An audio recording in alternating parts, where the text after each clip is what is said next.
Hi dear students, today we will learn about thyroid gland.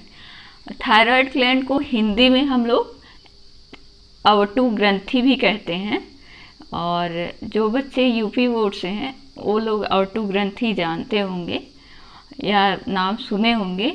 और हम लोग वैसे हिंदी इंग्लिश मिक्स करके बोलेंगे क्योंकि आप लोगों को समझने में थोड़ी दिक्कत होती है। तो हम ये जानते हैं कि थायराइड ग्लैंड जो कहाँ लोकेटेड होती है और कैसे होती है, इसके बारे में हम इसी लेक्चर में बात करेंगे। और ये क्या काम करती है इसके बारे में भी हम लोग इसी लेक्चर में बात करेंगे। In the previous lecture we have talked about pituitary gland, thymus gland and pineal gland. तो इस लेक्चर में हम लोग थायराइड ग्लैंड के बारे में बात करेंगे। ये हमारी जो थायराइड ग्लैंड होती है ये नेक रीजन में यानी गर्दन के रीजन में प्रेजेंट होती है। गर्दन में कहाँ प्रेजेंट होती है? हमारी ट्रैकिया होती है ना, ट्रैकिया के आइदर साइड्स में प्रेजेंट होती है। तो present in the ventral sides of neck and either sides of trachea. ये ट्रैकिया है, ये सी शेप्ड की रिंग है, और ये देखिए ये हमारी जो है लेरिंग्स है। लेरिंग्स के नीचे जो हमारा एडम्स एप्पल होता है, मेनली एडम्स एप्पल जो होता है वो दिखता है, जिसको हम लोग वॉइस बॉक्स भी कहते हैं, साउंड बॉक्स भी कहते हैं, लेरिंग्स। तो ये लेरिंग्स के नीचे की तरफ, पीछे की तरफ जो हमारी थायराइड ग्लैंड होती है वो लोकेटेड होती है। आई होप आप लोग समझ रहे होंगे कि थायराइड ग्लैंड कहाँ होती है। तो थायराइड ग्लैंड नेक रीजन में प्रेजेंट होती है। और नेक रीजन में कहाँ प्रेजेंट होती है? नेक रीजन में ventral side of trachea, trachea के आगे वेंट्रल साइड में, और कहाँ एडम्स एप्पल के नीचे प्रेजेंट होती है। नाउ अब हम लोग इसके बारे में डिटेल में देखते हैं। तो अभी तक हम लोग 3 ग्लैंड के बारे में पढ़ चुके हैं, उनकी ओरिजिन के बारे में हमने पढ़ा है। तो हम थायराइड ग्लैंड की ओरिजिन जानते हैं कि एंडोडर्मल होती है ओरिजिन थायराइड ग्लैंड की। थायराइड ग्लैंड की ओरिजिन कौन सी होती है? एंडोडर्मल। और हमने जो पिछले 3 ग्लैंड्स के बारे में पढ़े हैं, ग्लैंड्स यानी ग्रंथियों की 3 ग्रंथियों के बारे में जो हम लोगों ने पहले पढ़े हैं, तो उसमें से कौन सी ऐसी ग्लैंड थी जिसकी ओरिजिन क्या थी? एंडोडर्मल थी। Can you tell me? तो कौन सी ग्लैंड थी जिसकी ओरिजिन एंडोडर्मल थी? Thymus gland. थाइमस ग्लैंड क्या करता था? थाइमस ग्लैंड की ओरिजिन एंडोडर्मल थी, और थाइमस ग्लैंड थाइमोसिन सिक्रीट करता था। ठीक है, थाइमोसिन क्या था? एक प्रोटीनेशियस हार्मोन था जो एंटीबॉडी बनाने में हेल्प करता था। तो इसकी ओरिजिन कैसी होती है? एंडोडर्मल। और जो भी ग्लैंड्स के बारे में हम पढ़े हैं, पीनियल ग्लैंड और पिट्यूटरी ग्लैंड, इनकी ओरिजिन कैसी थी? एक्टोडर्मल। तो लार्जेस्ट एंडोक्राइन ग्लैंड होती है हमारी जो थायराइड ग्लैंड है, वो सब ग्लैंड से सबसे बड़ी होती है। सबसे ज़्यादा जाने जाने वाली ये ग्लैंड्स है। कौन सी ग्लैंड? Thyroid gland. कहाँ लोकेटेड होती है? नेक रीजन में लोकेटेड होती है। इसका वेट कितना होता है? 20 to 25 ग्राम। और सबसे छोटी ग्लैंड हमने अभी बताया था कि पीनियल ग्लैंड जो होती है वो कौन सी शेप की होती है? स्मॉल कॉमा शेप की होती है। ठीक है, वो कहाँ लोकेटेड होती है और क्या सिक्रीट करती है? वो मेलाटोनिन सिक्रीट करती है जो लाइट कलर ऑफ स्किन के लिए रिस्पॉन्सिबल होती है। और वो कहाँ से लोकेटेड होती है? फोरब्रेन के डायासेफ्लॉन के डॉर्सल साइड में।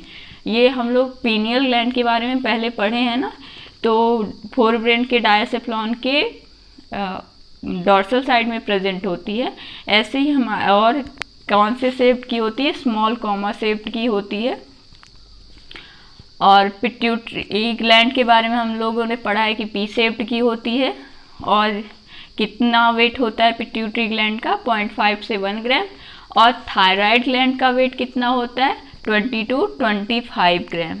कितना होता है? 20 to 25 ग्राम थायराइड ग्लैंड का वेट होता है। ठीक है, तो पहला पॉइंट था एंडोडर्मल ओरिजिन होती है, सबसे बड़ी एंडोक्राइन ग्लैंड है, और वेट कितना होता है? 20 to 25 ग्राम। ये बाइलोब्ड होती है, इसमें 2 लोब्स प्रेजेंट होते हैं, जैसा कि अभी हम फिगर में दिखाएंगे।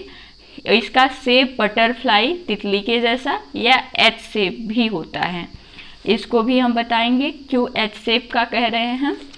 और ये present at the ventral sides of neck, neck के वेंट्रल साइड में, on either sides of trachea, trachea के आइदर साइड में, ट्रैकिया के दोनों साइड्स में प्रेजेंट होती है। ठीक है। Lobes of thyroid gland is connected to each other with the help of transverse band called isthmus which is made up of connective tissue fiber। Lobes of thyroid gland, thyroid gland का जो lobe होता है वो एक दूसरे से connect होता है एक ट्रांसवर्स बैंड के थ्रू, जिसको हम लोग क्या कहते हैं, इस्मस कहते हैं। इस्मस की हिंदी होती है संयोजक पट्टी, इस्मस को हम लोग संयोजक पट्टी भी कहते हैं। ठीक है। तो थायराइड ग्लैंड के जो दोनों लोब्स होते हैं वो इस्मस के द्वारा जुड़े होते हैं। इस्मस एक ट्रांसवर्स बैंड है जिसके द्वारा ये जुड़े होते हैं। और ये इस्मस जो है, इस्मस ये किसका बना होता है, कनेक्टिव टिश्यू फाइबर का बना होता है। किसका बना होता है, कनेक्टिव टिश्यू फाइबर का बना होता है। ये देखिए, ये जो लोब्स हैं, ये 2 लोब्स हैं, यही है थायराइड ग्लैंड। इसका शेप देखने के बाद हमें लग रहा है कि ये कौन से शेप की है, बटरफ्लाई शेप की है। और अगर हम इसको ऐसे बनाएं, ऐसे 2 लाइन ड्रॉ करें और बीच में इसको जोड़ दें तो एच शेप की लग रही है। तो ये दोनों लोब्स जिससे बैंड्स के द्वारा, ट्रांसवर्स बैंड के द्वारा जुड़े होते हैं, इन ट्रांसवर्स बैंड को हम लोग इस्मस कहते हैं। क्या कहते हैं, इस्मस कहते हैं। कई लोग इसको प्रोनाउंसिएट इस्थमस भी कहते हैं, लेकिन हम लोग इसको इस्मस पढ़ते हैं। ठीक है।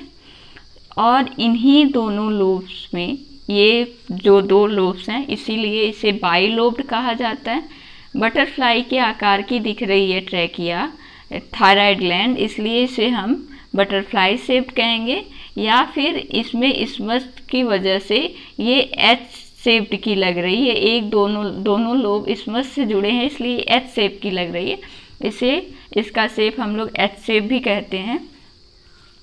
और उसके बाद हम लोग ये भी जानते हैं, इसी इस्मस बैंड के ऊपर से हमें एक पिरामिड के आकार के शेप का एक लोब दिख रहा है, जिसे हम लोग पिरामिडल लोब कहते हैं। क्या कहते हैं, पिरामिडल लोब कहते हैं। और ये पूरा जो थायराइड ग्लैंड है, एक कनेक्टिव टिश्यू फाइबर का कैप्सूल बनाता है, बहुत पतला सा कैप्सूल बनाता है। उसी कैप्सूल से जो है कई पतले पतले क्या होते हैं, सेप्टा निकलते हैं। इसी कैप्सूल से देखिए, ये मान लीजिए हमारा थायराइड ग्लैंड है, ये कैप्सूल बनाया, पतला सा खोल बनाया, किसका, कनेक्टिव टिश्यू फाइबर का। और इसी कैप्सूल से बहुत इसी कैप्सूल से बहुत पतले पतले यानी सेप्टा निकलते हैं और इर्रेगुलरली ग्लैंड्स को डिवाइड कर देते हैं। किस में डिवाइड करते हैं, लॉब्यूल्स में। किस में डिवाइड करते हैं, लॉब्यूल्स में। तो ये ऐसे लॉब्यूल्स बन जाते हैं। ये आपको दिख रहे हैं पतले पतले लॉब्यूल्स। इन लॉब्यूल्स में छोटे छोटे पतले पतले और मेम्ब्रेनस क्या होते हैं, फॉलिकल्स प्रेजेंट होते हैं। तो लॉब्यूल्स किससे निकलते हैं, जो कैप्सूल बना होता है, किसका, कनेक्टिव टिश्यू फाइबर का। थायराइड ग्लैंड पे कैप्सूल बना होता है, खोल बना होता है, उसमें से सेप्टा निकलते हैं जो उसको डिवाइड करते हैं। सेप्टा का काम ही है कि डिवाइड करना। किस में डिवाइड करते हैं, छोटे छोटे गोले बना करके पूरे थायराइड ग्लैंड को स्मॉल स्मॉल लॉब्यूल्स में डिवाइड करते हैं। और उन लॉब्यूल्स में क्या, लॉब्यूल्स जो होते हैं छोटे छोटे मेम्ब्रेनस फॉलिकल्स प्रेजेंट होते हैं। अब हम लोग, each lobe of thyroid gland is made up of large number of small units called lobules या फॉलिकल्स। हर लोब थायराइड ग्लैंड का एक स्मॉल यूनिट से बना होता है, large number of small unit से बना होता है, जिसे हम लोग लॉब्यूल्स या फॉलिकल्स कहते हैं। Each lobule is made up of 2 type of structure. हर लॉब्यूल्स 2 तरह के स्ट्रक्चर का बना होता है, जिसे एक को लॉब्यूल सेल्स कहते हैं और दूसरा स्ट्रक्चर को हम लोग सेंट्रल कैविटी या ल्यूमेन कहते हैं। ये देखिए, मान लीजिए ये क्या है, ग्लैंड्स है, थायराइड ग्लैंड। ये हो गई हमारी लॉब्यूल सेल, ठीक। ये क्या हो गई, लॉब्यूल सेल। और लॉब्यूल सेल में ये क्या दिख रहा है हमें, खाली जगह है। खाली जगह को ही हम लोग क्या कहते हैं, कैविटी कहते हैं। और सेंट्रल साइड में कैविटी है, इसलिए सेंट्रल कैविटी कहेंगे। तो सेंट्रल कैविटी या ल्यूमेन कहते हैं, ठीक है। लॉब्यूल्स क्या करते हैं, हेल्प करते हैं। Lobule cells help in extraction of I2 from blood and synthesis of hormones and secretion of hormone. Lobule cell क्या करती हैं, एक्सट्रैक्शन करने में I2 की, आयोडीन की एक्सट्रैक्शन, ब्लड से आयोडीन की एक्सट्रैक्शन करने में, ब्लड से आयोडीन को निकालने में हेल्प करती हैं और हार्मोन को बनाने में हेल्प करती हैं और हार्मोन को सिक्रीट करने में हेल्प करती हैं।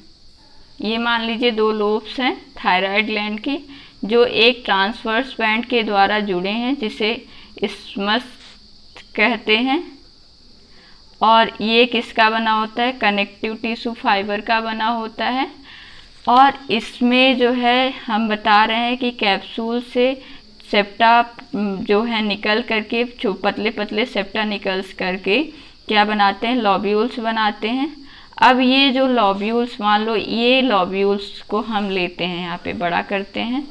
ये लॉब्यूल्स बड़े में हम, ये मान लीजिए एक लॉब्यूल्स है, तो इन लॉब्यूल्स में क्या होती हैं, लॉब्यूल सेल होंगी, ठीक। ये लॉब्यूल सेल हो गई। और लॉब्यूल सेल होती हैं और क्या होता है, कैविटी होता है, जिसे हम सेंट्रल क्या कहते हैं, सेंट्रल कैविटी कहते हैं। और ये लॉब्यूल सेल क्या करती है, हेल्प करती है। किस लॉब्यूल सेल, ये लॉब्यूल सेल क्या करती है, हेल्प करती है। किस चीज़ का हेल्प करती है, एक्सट्रैक्शन ऑफ I2 का, एक्सट्रैक्शन ऑफ I2 का। और उसके बाद क्या करती है, हार्मोन की सिंथेसिस में, किस में और हेल्प करती है, हार्मोन की सिंथेसिस में। और हार्मोन के सिंथेसिस के बाद हार्मोन की सिक्रीशन में हेल्प करती है। तो ये हो गई लॉब्यूल। लॉब्यूल सेल, लॉब्यूल्स में लॉब्यूल सेल और central cavity. Lobule cell I2 के एक्सट्रैक्शन में हेल्प करती है और हार्मोन की सिंथेसिस में हेल्प करती है और हार्मोन के सिक्रीशन में हेल्प करती है। अब हमारी सेंट्रल कैविटी यानी ल्यूमेन क्या करती है, सेंट्रल कैविटी को हम लोग ल्यूमेन भी कहते हैं। ल्यूमेन क्या करती है, ल्यूमेन करती है जो स्टोरेज ऑफ हार्मोन, हार्मोन्स का स्टोरेज करती है। तो हमें पता चल गया कि लॉब्यूल्स में 2 सेल्स प्रेजेंट होती हैं, 2 चीज़ें, 2 टाइप की स्ट्रक्चर प्रेजेंट होती है। एक होती है लॉब्यूल सेल, दूसरी होती है सेंट्रल कैविटी। सेंट्रल कैविटी को हम लोग ल्यूमेन भी कहते हैं। लॉब्यूल सेल क्या करती है, एक्सट्रैक्शन ऑफ I2 में हेल्प करती है। कहाँ से एक्सट्रैक्शन ऑफ I2 करेगी, I2 को कहाँ से निकालेगी, आयोडीन को कहाँ से निकालती, इन द ब्लड। और क्या करती है, synthesis of hormone and secretion of hormone. अब हम लोग ल्यूमेन के बारे में पढ़ते हैं कि ल्यूमेन क्या करती है। ल्यूमेन यानी कि lumen cavity help in storage of hormone. Lumen cavity क्या करती है, हेल्प करती है स्टोरेज ऑफ हार्मोन्स में। Thyroid gland store their hormone into extra cellular spaces before the secretion. Thyroid gland जो है एक्स्ट्रा पहले सिक्रीट होने के पहले जो अपनी हार्मोन्स है उसको एक्स्ट्रा सेलुलर स्पेस में स्टोर करती है, ठीक है। ये माना जाता है, ये विश्वास किया जाता है, it is believe that thyroid gland is derived from endostyle cells of protochordate, both are homologous structure. ये माना जाता है प्रोटोकार्डेट का जो एंडोस्टाइल सेल होता है और जो हमारी थायराइड ग्लैंड होती है, ये दोनों क्या होते हैं, होमोलॉगस स्ट्रक्चर हैं। Hormones of thyroid gland, thyroid gland जो है मेनली 2 टाइप्स के हार्मोन सिक्रीट करती है। Thyroid gland mainly secretes 2 types hormone.